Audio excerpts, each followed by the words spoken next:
First, let's see what you'll get. LaserTree F45 is specially designed for CNC 3018 machines. If you place them side by side, you can clearly see the difference in their housings. LaserTree F45 cylindrical housing design makes it easy to install on your CNC 3018 machines. First, make sure all power is disconnected. Second, loosen the screw on the side of the bracket and fix F45 with screws. Please kindly remember to install the laser protective cover back. As F45 and LT80W AA Pro are both 10W optical power, the test data can be shared for your reference. Here comes the cutting performance of one pass.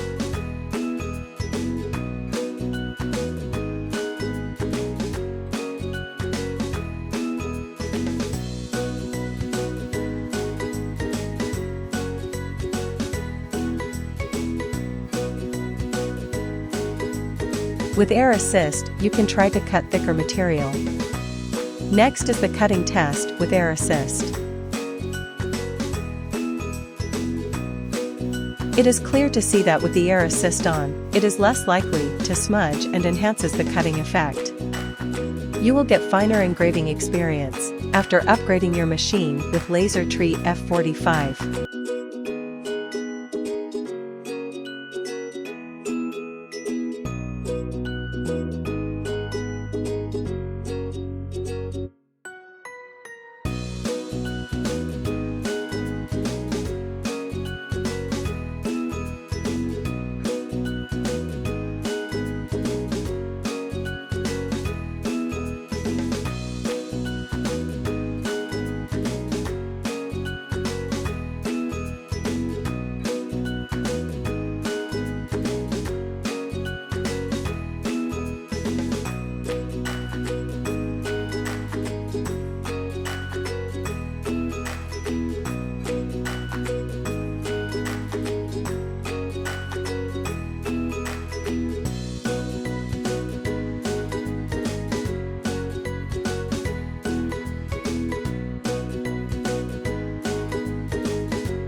Choose LaserTree F45 to give your CNC 3018 even more possibilities.